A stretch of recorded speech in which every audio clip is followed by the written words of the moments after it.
Ceci est un avertissement très sérieux pour nous tous, c'est pourquoi, que chacun médite sur ce qui va suivre. Je vais vous dire dans quelques minutes, comment j'ai reçu ce message. Dans Matthieu 24, la parole nous dit, « Veillez donc, puisque vous ne savez quel jour votre Seigneur viendra. C'est pourquoi, vous aussi, tenez-vous prêts car le Fils de l'homme viendra à l'heure où vous n'y penserez pas. » Matt 24, 42 et 44. Prière. Père Saint, je crois que tu envoies présentement tes anges et je crois qu'ils sont en train de réunir tes élus des quatre vents. Le jour du Seigneur approche. Père, tu m'as parlé si clairement cette semaine dans un songe, et je vais vous partager ce songe dans un instant, et je prie le Seigneur Jésus, afin que tu éveilles nos cœurs. Tu m'as dit de prêcher ce message cet après-midi et je t'obéis. Je ne sais pas qui tu as envoyé ici et pourquoi tu les as amenés, mais ce message est pour tous, et je prie le Saint-Esprit de nous réveiller de notre sommeil. Tu nous aimes, tu es notre Père, mais tu es très sérieux dans ce que tu dis dans ta parole. Ce n'est pas une plaisanterie et ce n'est pas une comédie pour nous faire rire. Seigneur, tu ne retardes pas ta venue, tu nous dis que tu viens comme un voleur dans la nuit. Cette nuit ne devrait pas nous surprendre, parce que nous devrions être éveillés à ta venue. Cher Saint-Esprit, fais ton œuvre de conviction parmi ton peuple, au nom de Jésus. Le songe. Mardi dernier, j'ai eu un songe du Seigneur, et il me parlait de son retour prochain. Dans ce songe, je réalisais que j'étais en train de monter à la rencontre du Seigneur dans les airs. C'était l'enlèvement. Il y avait des multitudes de personnes qui montaient, il y avait une très puissante force d'attraction qui nous élevait dans les airs. Les anges étaient venus nous chercher. Ils entraient dans les maisons et allaient chercher des personnes. Je savais avec certitude que je m'en allais à la maison. Le Seigneur Jésus était venu, et nous étions tous rassemblés ensemble par les anges qui venaient chercher ceux qui s'étaient préparés. Celles qui étaient prêtes entrèrent avec lui au festin de noces et la porte fut fermée. Matt 25, 10. Il y avait des milliers et des milliers de personnes qui montaient. Comme l'éclair part de l'Orient et lui jusqu'à l'Occident, je voyais cet enlèvement prendre place comme au ralenti. Je me rappelle, tout particulièrement, que je voyais dans une maison 3 personnes que je reconnus. 2 de ces personnes étaient des amis proches, et l'autre était un membre de ma famille. Ce qui me surprenait le plus, c'était que nous passions tout droit et que ces personnes ne montaient pas, elles restaient là. J'ai eu soudain un sentiment de terreur et je me suis dit, « Oh Dieu, ils sont restés en arrière » et le Seigneur m'a fait ressentir pendant quelques moments la terreur et la détresse de ceux qui restaient là, et qui n'étaient pas enlevés. J'ai su à ce moment avec certitude, que tous ceux qui s'appellent chrétiens, qui disent Seigneur, Seigneur et qui ne vivent pas pour Dieu, et qui se servent de la grâce comme prétexte pour vivre dans le péché, ne seront pas enlevés. Ce verset est devenu très réel, dans mon esprit. Quiconque me dit, Seigneur, Seigneur,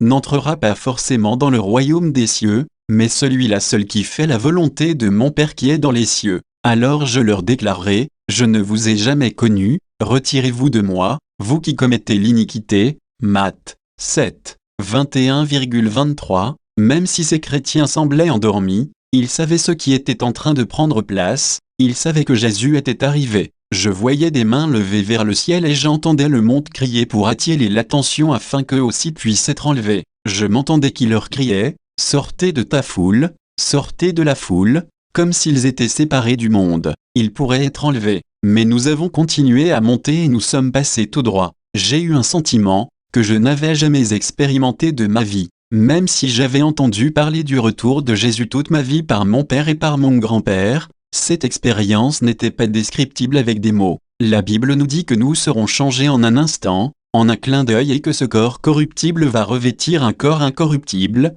comme le sien. La parole nous dit que nous devons être prêts, car les noces de l'agneau sont venues et son épouse s'est préparée. Apoc 19:7. Il vient pour ceux qui l'attendent en vue de leur salut. J'éprouvais le sentiment d'horreur de ceux qui connaissaient l'Évangile, qui ont connu l'amour, la miséricorde et la grâce de Dieu, et qui n'étaient pas prêts, ils ne s'étaient pas préparés. Dans mon songe, je voyais des multitudes de personnes terrifiées qui hurlaient et qui essayaient de sortir de la foule pour être remarquées, mais il était trop tard, nous sommes passés tout droit et ils sont restés. Je savais que je m'en allais au ciel avec le Seigneur, mais ce que j'ai ressenti à propos de mes 2 amis et les membres de ma famille qui étaient restés, c'était une terreur incroyable, une terreur indescriptible. Alors, de 2 hommes qui seront dans un champ, l'un sera pris et l'autre laissé, de 2 femmes qui moudront à la meule, l'une sera prise et l'autre laissée. Veillez donc, puisque vous ne savez quel jour votre Seigneur viendra. Il arrive, Matthieu 24, 40,41 et 42. Je me souviens que je ressentais une sérénité parfaite, et une paix qui n'est pas de ce monde. Il n'y avait pas de crainte. Je voyais des nuages au-dessous, les personnes qui étaient là, avaient revêtu leur corps glorieux. On se regardait tous avec stupéfaction et étonnement. Personne ne pouvait parler, cela s'est fait si vite. En un instant, en un clin d'œil, nous étions tous rassemblés des quatre vents, on ressentait cet amour qui est insondable et qui dépasse toute intelligence. Je savais que j'étais à la maison et que la terre n'était plus, ou je ne l'apercevais plus. Satan ne pouvait plus nous toucher, il n'y avait plus de péché, il n'y avait que pureté et sainteté, il n'y avait plus de possibilité de se perdre, je suis éternellement avec lui. Tout était absolument indescriptible, nous avions revêtu nos corps glorieux, et il y avait ce sentiment que toute la parole de Dieu était accomplie. Tout ce en quoi j'avais toujours cru et prêché sur le retour du Seigneur s'était accompli. Ce sentiment de réalité et de vérité que l'on sentait, était le vrai monde, la vraie vie, la vraie réalité. C'était l'éternité, tout était passé, tout était devenu nouveau comme dans un rêve, le passé n'existait plus. Dieu nous avait donné sa grâce et sa miséricorde, et il nous avait donné tout le temps de nous repentir, afin de vivre dans sa gloire. Tout à coup je me suis souvenu, dans le songe que j'étais en train de faire, que je disais, « Mais Seigneur, qu'est-ce qu'il advient de tous ceux qui sont restés, et qui n'ont pas été enlevés, ceux qui sont restés en arrière, et qui pensaient qu'ils étaient prêts, ils ne sont pas ici. Seigneur, que s'est-il passé avec eux? Ils sont perdus. » C'est le sentiment que j'avais en moi, ce n'est pas un sentiment qui va être là quand Jésus va revenir, mais je crois que Dieu a voulu me faire ressentir ce que ces gens vivaient dans leur détresse. Tout à coup, alors que je pensais à tous ceux qui étaient restés, je me suis réveillé, je me suis assis carrément dans mon lit et j'ai pensé, ceci est le songe le plus incroyable que j'ai eu dans ma vie. Soudain, ces paroles se sont fait entendre dans mon esprit comme un tonnerre. Le fait d'être prêt n'est pas une blague. Je me suis étendu sur mon oreiller et Dieu m'a dit, « Mon peuple ne prend pas cela au sérieux, il en parle, mais la façon dont il vit démontre qu'il ne croit pas que je reviens bientôt et qu'il doit se préparer parce que je viens chercher une église glorieuse, sans tache, ni ride, ni rien de semblable, mais sainte et sans défaut. » F5 à 27. Il y en a beaucoup qui vont rester en arrière parce qu'ils ne se sont pas préparés. Je dis au Seigneur, « Mais qu'arrive-t-il de ta grâce, de ta miséricorde et de ton amour ?» Et le Seigneur m'a dit qu'il était tout cela, mais que le temps de la grâce va bientôt prendre fin. Je pris ma houlette grâce et je la brisai, pour rompre mon alliance que j'avais traitée avec tous les peuples. Elle fut rompue ce jour-là et les malheureuses brebis, qui prirent garde à moi, reconnurent ainsi que c'était la parole de l'Éternel. Zac 11:2.10 et 11. Et mon peuple ne s'est pas préparé. J'ai donné ma grâce et mon Fils pour que le monde se convertisse et pour qu'il se détourne du péché, pour qu'il vive dans la sainteté. Vous serez donc parfaits, comme votre Père Céleste est parfait. Matt 5h48. Offrez vos corps comme un sacrifice vivant, saint agréable à Dieu, ce qui sera de votre part un culte raisonnable. Romains 12:1. De même que celui qui vous a appelé est saint, vous aussi devenez saints dans toute votre conduite. 1 Pierre 1:15. Dans la majorité des églises aujourd'hui on ne prêche plus le retour de Jésus, on ne prêche plus contre le péché et la nécessité de vivre dans la sainteté, que nous devons nous séparer du monde. 2 Cor 6h14 à 18. Comme au jour de Noé, ainsi en sera-t-il à l'avènement du Fils de l'homme, car dans les jours qui précédèrent le déluge, les hommes mangeaient et buvaient, se mariaient et mariaient leurs enfants jusqu'au jour où Noé entra dans l'arche, et ils ne se doutèrent de rien, jusqu'à ce que le déluge vienne et les emporte tout. Il en sera de même à l'avènement du Fils de l'homme. Matt 24 à 3:7, 3:8 et 3:9. Mon peuple n'est pas prêt pour mon retour prochain.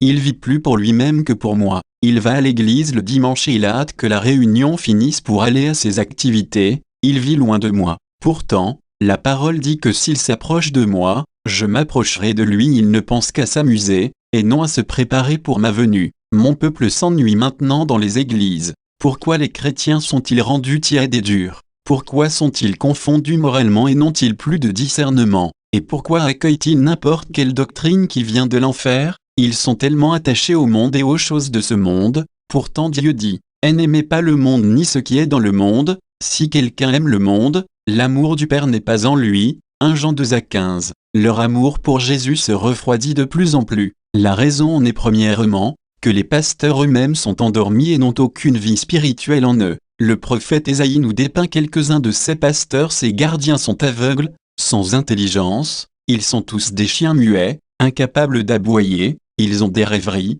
se tiennent couchés, aiment le sommeil, et ce sont des chiens voraces, insatiables, ce sont des bergers qui ne peuvent rien comprendre, tous suivent leur propre voie, chacun selon son intérêt, jusqu'au dernier. Ésaïe 56 à 10 et 11, le verset 9. De toutes sortes d'esprits mauvais, qui se sont emparés des brebis pour les dévorer, à cause de ces pasteurs endormis. Vous toutes, bêtes des champs, venez pour manger, vous toutes bêtes de la forêt. Ésaïe 56 à 9. Des hommes aveugles avec aucun message venant du Saint-Esprit, avec aucune tristesse dans leur cœur pour les brebis qui se font dévorer, ils ne comprennent plus rien aux choses spirituelles. Ils arrivent à l'église en n'ayant aucune révélation nouvelle du Seigneur. Ils ne reçoivent plus leur message directement du cœur de Dieu. Ils sont aveugles et endormis, parce qu'ils passent leur soirée devant la télévision à regarder des ordures. L'œil est la lampe du corps. Si ton œil est en bon état, tout ton corps sera illuminé, mais si ton œil est mauvais, tout ton corps sera dans les ténèbres.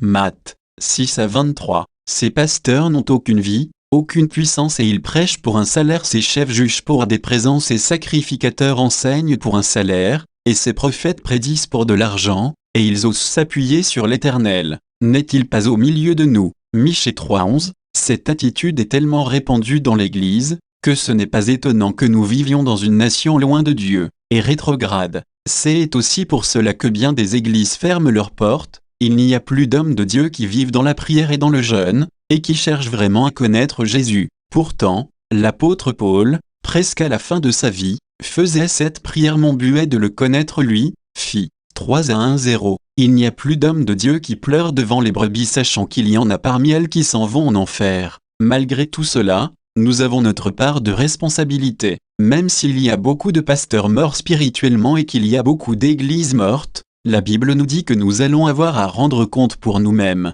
Nous avons la parole de Dieu et le Saint-Esprit pour nous guider, et nous aider à la comprendre. Vous ne pourrez pas au jour du jugement, mettre le blâme sur aucun pasteur ni sur aucune église. Vous avez votre Bible, étudiez-la et apprenez à connaître Jésus par vous-même, et mettez-la en pratique. Ainsi, quiconque entend de moi ces paroles et les met en pratique sera semblable à un homme sensé qui a bâti sa maison sur le roc. Matthieu 7 à 24. Nous n'aurons aucune excuse au jour du jugement. Ceux-là seuls qui sont prêts, vont être enlevés pour se marier avec Christ.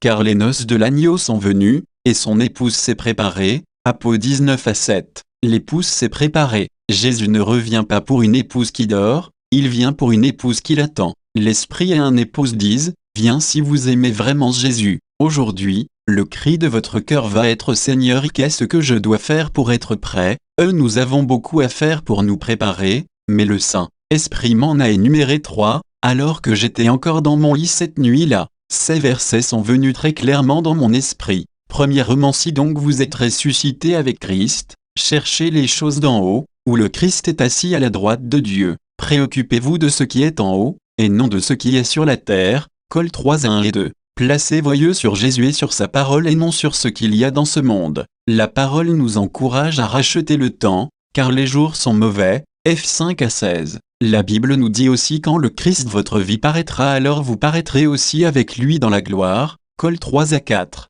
Si Christ est votre vie, alors vous allez monter avec lui dans la gloire. Ce n'est pas votre carrière, votre travail, vos loisirs et tout ce qui vous retient dans ce monde, qui doivent être votre vie, mais Christ. Je sais qu'il s'en vient une tempête sur ce monde, le Seigneur me l'a fait savoir très clairement, et ceux qui ont des dettes, vont beaucoup souffrir. Le Seigneur nous demande de ne rien devoir à personne autant dans le Nouveau Testament que dans l'Ancien Testament. Le prophète Habakkuk nous dit, sous l'inspiration du Saint-Esprit: malheur à celui qui accumule ce qui n'est pas à lui. Jusqu'à quand? Malheur à celui qui augmente le fardeau de ses dettes. M2 à 6. Sortez de vos dettes, sortez de vos dettes. Les soucis et les fardeaux étouffent la parole en vous. Jésus dit: celui qui a reçu la semence parmi les épines, c'est celui qui entend la parole, mais en qui les soucis du monde et la séduction des biens de ce monde étouffent cette parole et la rendent infructueuse. Matthieu 13, 2.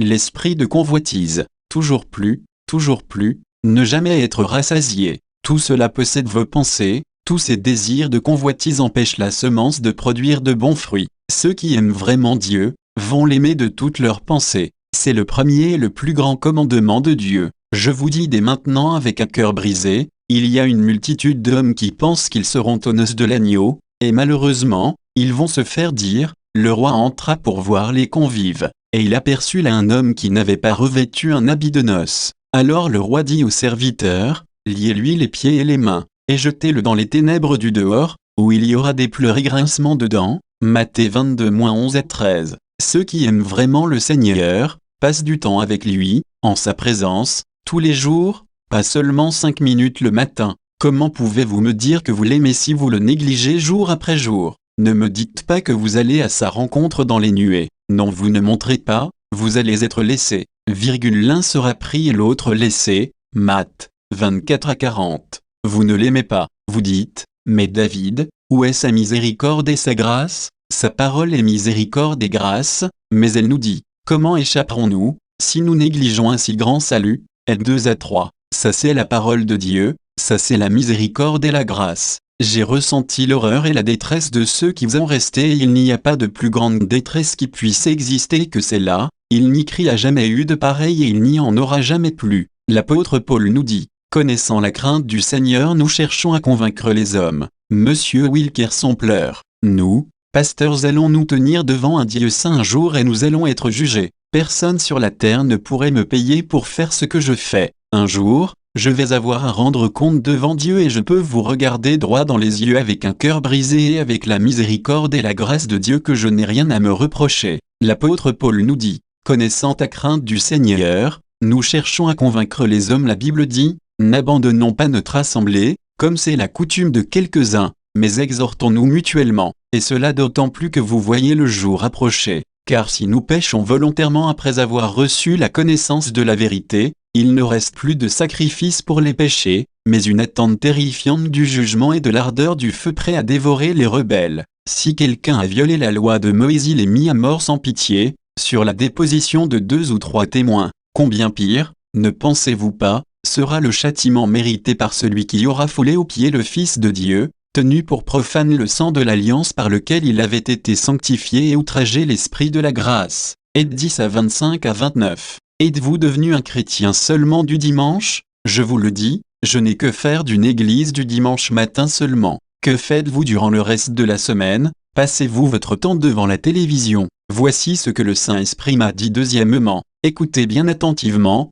vous ne pouvez pas être prêt si vous ne réglez pas avec Dieu tout ce qui est mauvais dans votre cœur. Chaque blessure, chaque racine d'amertume, chaque animosité est ce que je vous dis maintenant, a été confirmé ici ce matin avec grande puissance par le Saint-Esprit. Allons dans Jacques chapitre 5. Je vous ai dit que le fait d'être prêt n'était pas une plaisanterie. Je n'essaie pas d'être fanatique, comprenez-moi, je désire seulement vous prêcher la vérité afin que vos âmes soient sauvées. Je vous demande de m'écouter et voyez que mon cœur est concerné par vous, comme vous ne l'avez jamais vu, parce que beaucoup de vos âmes parmi vous dépendent de ce que vous allez faire maintenant. Après ce message, je suis prêt à me laver les mains, à cause de plusieurs d'entre vous qui refuseront de se repentir. Écoutez attentivement ce que Jacques a à nous dire, prenez patience, affermissez vos cœurs, car l'avènement du Seigneur est proche. Ne parlez pas en mal les uns des autres, frères, afin que vous ne soyez pas jugés. Voici le juge est à la porte. Jacques 5-8-9. Le juge se tient à la porte. Jacques nous explique une façon de se préparer pour le retour de Jésus, en rendant notre cœur pur, de n'avoir aucune racine d'amertume ou d'animosité, contre un frère ou contre une sœur et de ne pas parler en mal d'eux, afin qu'il n'y ait rien qui nous sépare de Dieu dans notre union avec lui. L'apôtre Jean nous dit, celui qui prétend être dans la lumière, tout en haïssant son frère est encore dans les ténèbres, il marche dans les ténèbres et ne sait où il va, parce que les ténèbres ont rendu ses yeux aveugles. 1 Jean 2-9-1. Nous entendons beaucoup de cochonneries psychologiques aujourd'hui, de faux raisonnements qui essaient de blâmer nos attitudes de péché sur notre passé, afin d'excuser ces péchés et d'empêcher la conviction du Saint-Esprit qui voudrait nous amener à la repentance. Non, non, non, ce qui vous sépare de Dieu est dans votre cœur, pas dans votre passé. Vous devez vous repentir et aligner vos cœurs avec la parole de Dieu avant que Jésus ne revienne. Dieu dit, écoutez-moi s'il vous plaît,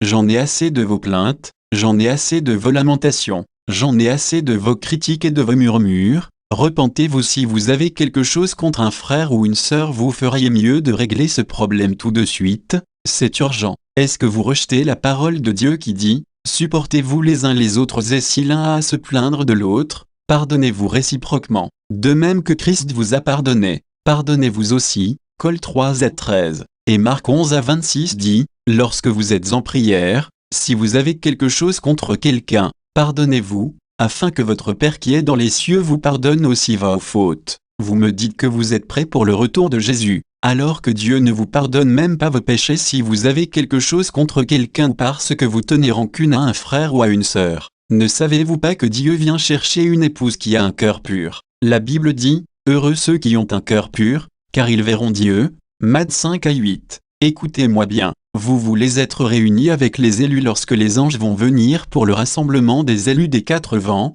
Cela ne me dérange pas de savoir quelle théologie vous avez ou à quelle doctrine vous croyez. Cela ne me dérange pas de savoir de quelle manière vous excusez vos péchés. Je me demande quelle sorte de grâce vous utilisez pour couvrir vos péchés. Mais la Bible dit que si vous ne pardonnez pas à vos frères de tous votre cœur, votre Père ne vous pardonnera pas non plus, et vous allez mourir dans vos péchés. Vous allez mourir dans vos péchés. Oubliez que vous êtes prêts pour le retour de Jésus. Vous allez mourir dans vos péchés si vous ne vous repentez pas, peu importe ce qu'ils vous ont fait, la parole vous dit de pardonner. C'est certain et très clair dans la parole que tout chrétien qui ne pardonne pas, ne peut être sauvé. Maintenant cela va devenir un petit peu plus sévère. Allons ensemble dans l'évangile de Matthieu, chapitre 24, 48 à 51. S'il vous plaît, remarquez que ce serviteur était un chrétien, mais il a développé un cœur mauvais. Voyez, il appelle Dieu, mon maître, il appelle Dieu son maître et parle même de son retour. Mais si c'est un mauvais serviteur qui se dit en lui-même,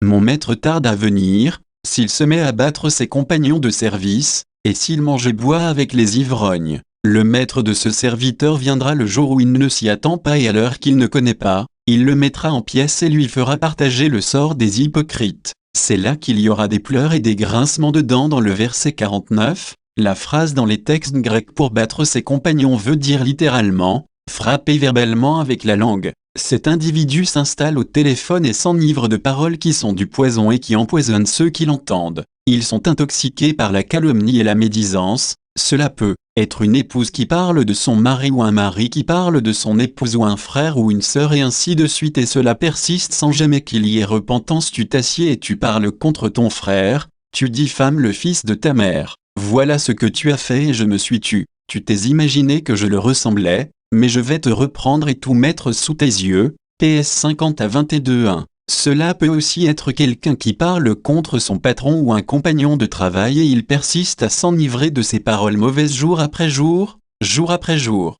Ils sont ivres et intoxiqués. C'est du poison. Je sais que je parle à quelqu'un prophétiquement en ce moment, qu'il soit ici, qu'il écoute cette cassette ou qu'il lise cet article. Vous êtes en train de vous endurcir et vous êtes déterminé à ne pas pardonner. N'oubliez pas que le vrai pardon de Dieu oublie nos offenses et que nous devons aussi oublier leurs offenses avec l'aide du Saint-Esprit. Laissez-moi vous citer ce verset, « La pauvreté spirituelle et la honte sous le partage de celui qui rejette la correction, mais celui qui a égard à la réprimander est honoré. » PR 113 à 1:8. Ceux qui vivent avec des péchés dans leur cœur n'entendront pas la trompette de Dieu. Dieu dit, « Si vous vous repentez, je vais vous envoyer mon Saint-Esprit avec ma miséricorde et ma grâce, et je vais répandre sur vous ma bénédiction avec abondance. » Dieu donne son Saint-Esprit à ceux qui lui obéissent. Actes 5 à 32. Si vous refusez de vous repentir, je vous dis que la malédiction va venir sur vous, et j'ai vu cela se produire dans beaucoup de ministères et dans la vie de beaucoup de chrétiens.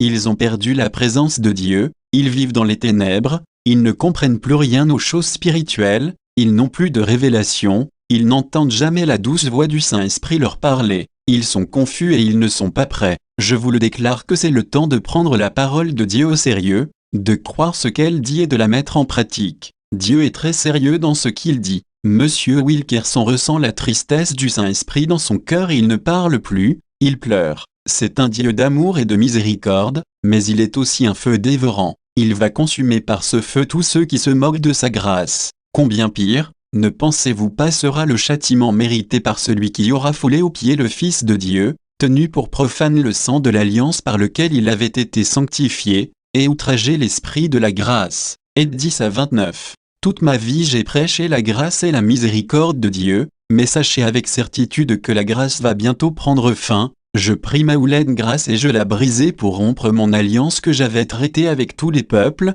Zac 11, 10. Lorsque la porte de l'arche de Noé fut fermée, par Dieu lui-même, il n'y fut plus possible d'y entrer. Repentez-vous tandis qu'il en est encore temps. Jésus vous attend avec amour, il pleure encore sur Jérusalem, la Jérusalem spirituelle. Il vous attend pour vous rendre libre et celui qu'il rend libre, il le rend réellement libre. Si donc le Fils vous a franchi, vous serez réellement libre. Jean 8 à 36. Tout ce que vous avez à faire, c'est de lui dire: ô Dieu, je ne veux plus de ces péchés dans mon cœur, libère-moi. Ces péchés sont en train de détruire mon âme et de dévorer ma vie. Pleurez devant le Seigneur et tournez-vous vers lui de tout votre cœur. Mettez-vous en règle avec Dieu. Soyez réconciliés avec lui. Préparez-vous pour son retour prochain. Le sait que ceci n'est pas un message pour vous faire crier de joie, mais c'est un message qui peut sauver vos âmes. Examinez vos cœurs maintenant devant le Saint-Esprit. Premièrement, est-ce que Christ est dans votre vie plus que le sport ou la télévision ou toute autre chose qui prend tout votre temps,